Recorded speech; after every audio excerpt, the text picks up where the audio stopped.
What's up, everyone's coming to you with the reading of the Daily Meditations with Native American Elders and Reflections. We're going to go around the horn and introduce ourselves. My name is Josiah, and I'm an addict. I'm JC. I'm an addict alcoholic. Randy, I'm an addict alcoholic. And I thank you, gentlemen, for joining me this evening. But before we go into anything, I'm going to ask Mr. Beaumont here to offer a prayer for us. Okay. Bada dia. Give thanks and praise to you for all things. Thank you for being our creator, our comforter, our provider, and our protector. We ask that you come into our hearts and our minds as we give our reflections and try to make sense of this world that we live in. Please watch over all of those who are still out there suffering from drugs and alcohol, all those who are on the fence. Help them hear a message tonight that might help them, might provide them with a little bit of insight into themselves. Lord, we ask you please watch over all those who are suffering from COVID, all those who are affected by all things that are going through our nation and our world right now, and protect us, guide us, comfort us. Naho. Thank you for that prayer. So today, going into the fall meditations with Native American Elders, September 25th. Even the trees have spirits. Everything has a spirit. Mary Hayes, Claquot. Claquot. The trees are great teachers. The trees are great listeners. This is why we should meditate in their presence. Great Spirit is in every rock, every animal, every human being, and in every tree. The Great Spirit has been in some trees for hundreds of years. Therefore, the trees have witnessed and heard much. The trees are elders, and the trees are elders of the elders. The spirits are strong and very healing. Great Spirit, teach me respect for all spiritual things. So today's reading for me has really brought back to memory a teaching that I got early on in recovery from an elder, someone that, kind of was one of the first ones to bring Wellbriety to Billings. And she taught Wellbriety at Angeles Piazza for, since like the 90s. Like she's been doing it since back then. And, she kind of took me aside and just taught me this teaching. Like, she's like, if you look at a tree, you go to the base of it, like in the storm. And when a storm's coming, you just go to the base and kind of lean up on the tree and you just look up. You'll see the tree, with the wind, it'll just go back and forth. And it'll just sway with the wind. It doesn't run. Doesn't hide. It has no shelter. It has nothing to defend itself. So it just kind of goes with the wind. And when it does that, when it's moving up top, it loosens up its roots in underneath what we don't see. And then when the storm's gone, the rain falls, then those roots, they dig down deeper and they go deeper into the soil. So the conflict, that storm, what it actually does is it strengthens that tree's roots. It strengthens it so for the next storm. And and not only that, the tree adapted to its environment, adapted to what was going on around it in order to survive, in order to get through what was happening. And for me, in my recovery, like I have to be adaptable. I have to be able to adapt to what life on life's terms. But that just spoke heavily to me because myself, I like to plan things out, and I like to step A, B, C, D, sub steps of A1, A2, A3. I like to, that's how I used to be, and I still am today. But when things didn't happen exactly according to what I planned out, I lost it. I lost it, man. I just got mad. I got so pissed. I'd start cussing people out. I start tearing people down. And a couple of times, you know, it turned into a physical fight just because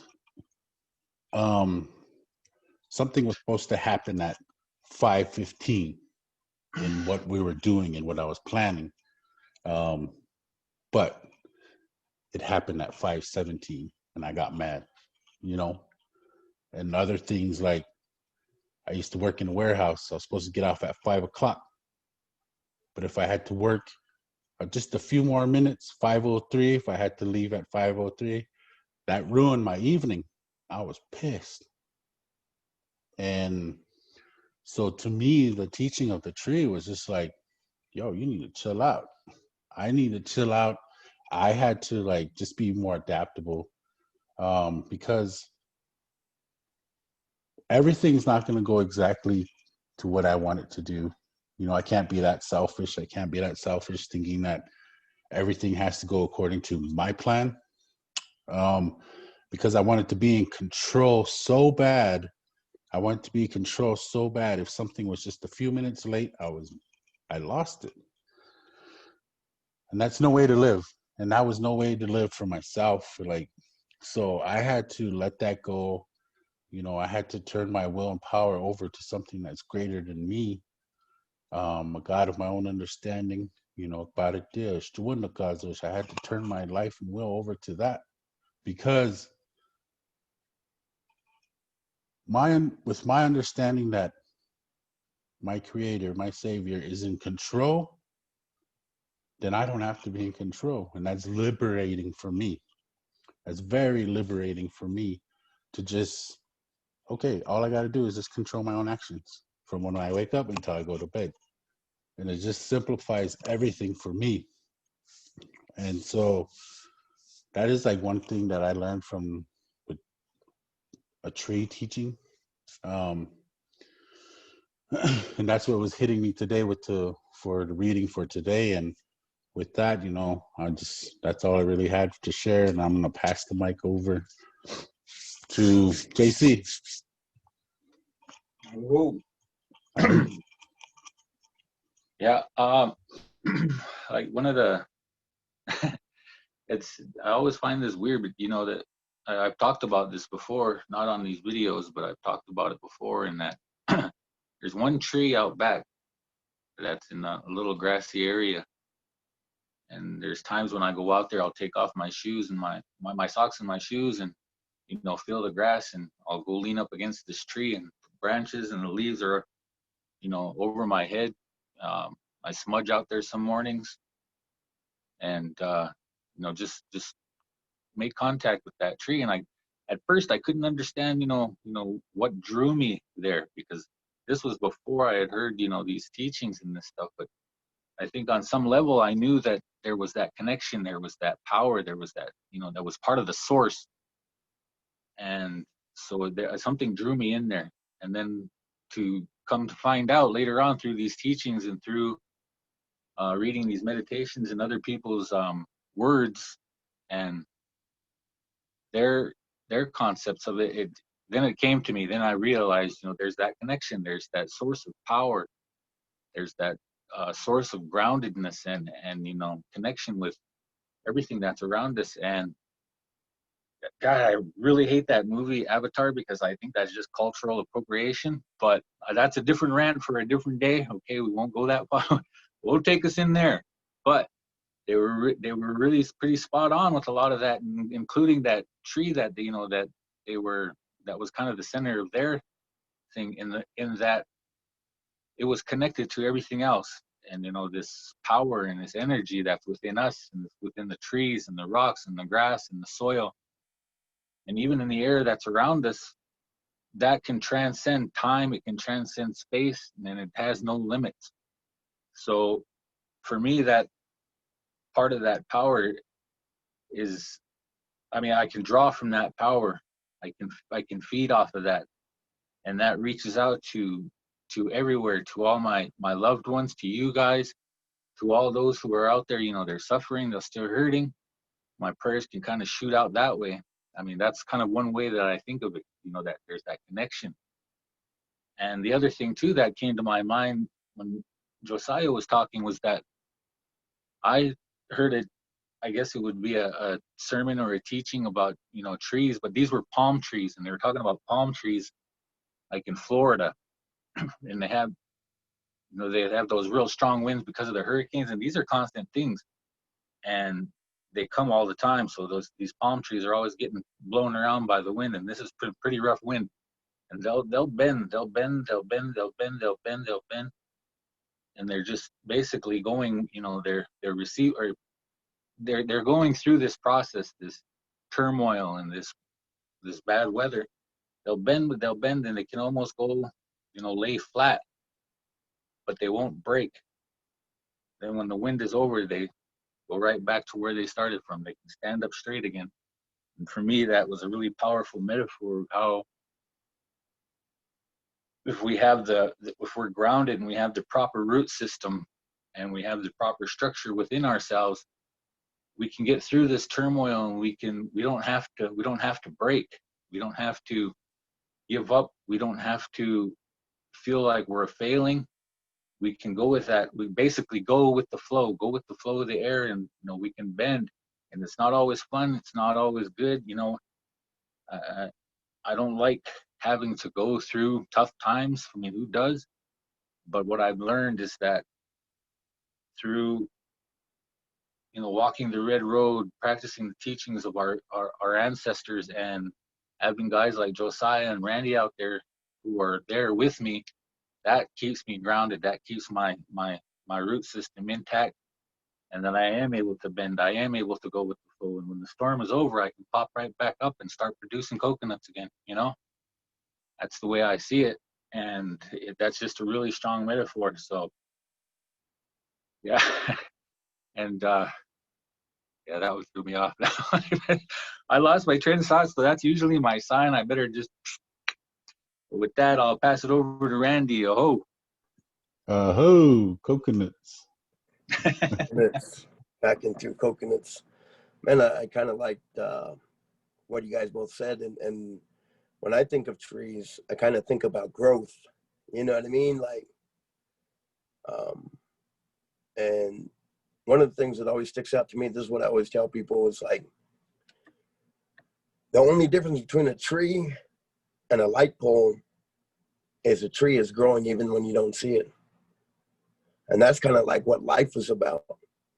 Like early on, I felt like when I got sober, like, man, things were going to be smooth sailing. I felt like, but it was like when I first got sober, I like realized like, man, I had to face everything. I had to face the music. I had to face the people that I heard. I had to face like all this ugly stuff that I used to use drugs and alcohol to escape with. You know what I mean? Like if I wronged somebody, rather than go back and apologize, I kind of stuffed it down. But as I came to my sobriety, I realized that in order for me to succeed, I had to grow in my spiritual life, grow in my emotions, grow in my will. And so I always liken that. It's like there's a verse in the Bible, it talks about, I believe it's Psalms 1, it talks about a tree planted next to the river. And when you think about that, when the storms of life come, when a tree is planted next to the river, those roots are still growing. And just kind of like what you guys were talking about, it doesn't matter what that tree, that particular tree is facing. It doesn't matter. Like we can stand in place of that tree. It doesn't matter what we face. We can always get through as long as we commit to growing. You know what I mean? As long as like, man, we will make mistakes, but we're saying like, man, you know what? I made a mistake today. I fell short, but I'm committed to my growth. And once we make that decision, I feel like it's vital. Like I say, like I share with other people, like, man, the only difference between a tree and a light pole is that tree continues to grow no matter what, even when we don't see it, even when we don't see the growth in ourselves, even when we don't, when it feels like we're We're doing the same thing over and over, but we feel like we're repeating life, but really we're growing. And it's in those uncomfortable seasons where we grow the most. It's when things aren't so easy for us when we grow the most. But the difference between something like a light pole, man, it's strong and it's gonna withstand the pressures. And even though it's strong and it'll withstand the pressures, one day that foundation will eventually crumble. It'll have to be replaced. It'll have to, you know what I mean? Like you see them now, you drive down 27th and you see these light poles that have aged. So what did the city of Billings do? They came in, they took those light poles out and they put new ones in. And eventually down the road, they're gonna come and have to do that to them. But you look in these same areas, you see trees that are still growing. They've probably been there since, man, when Billings was first started.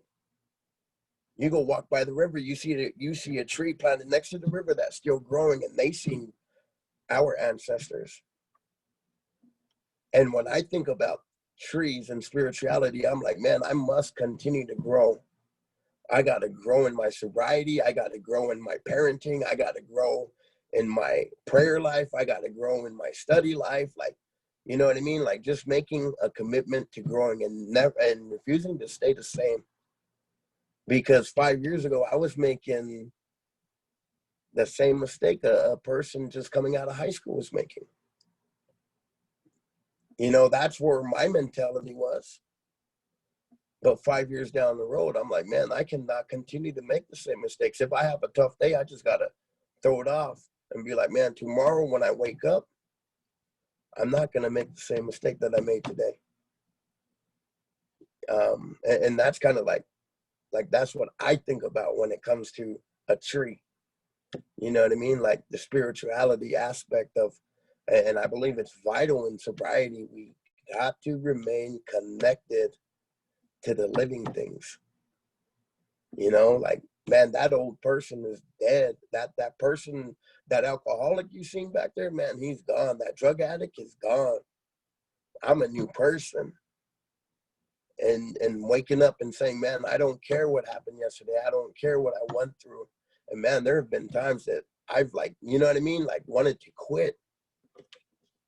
But you remember the aspect of that tree, man, like even when nobody sees it, when the rain falls down, and even if you think about a tree that has been cut, if its roots are still in the ground, it's still going to sprout up.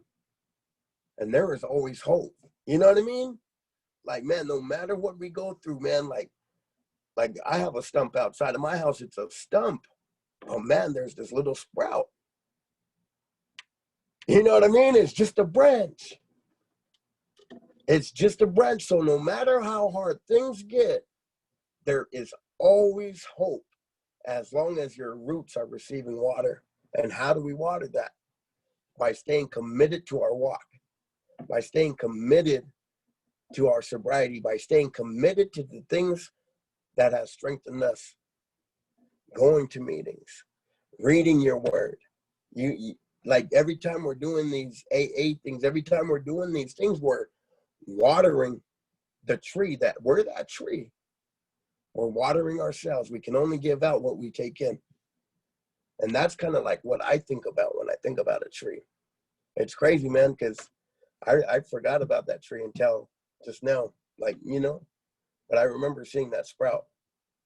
So it's like, even though it came and got chopped down, that sprout started to spring. And it's still there because the roots are intact. So when I think about a tree, I think about growth and how vital it is for myself to remain committed to growth. Hope. Oh, I appreciate you guys, man. Appreciate you guys providing your reflections for today's reading. And you know, yeah, man, I learned something today. You know, I gotta, you know, definitely stay committed to growth. I gotta stay committed to growth, and I like that. I almost said pine tree, the palm tree. You know, it's like, you know, it's like parallel to the ground. but it's still able to pop back up. And it's like, all right, I'm gonna grow some more coconuts, and I'm gonna keep growing my coconuts. Right. I was starting to feeling I'm not Yeah. going to hear that one now. Boom, coconuts. Palms come back out. He's like, hey, they thought he was out, man. They thought he was done. Pop back up. He's like, man, I got these coconuts, man. Who has some coconuts? I got some coconuts. No, man, that's awesome, man. It's like, yo, there's so much, like just those two teachings about a tree and staying committed to growth. Yeah, it's true.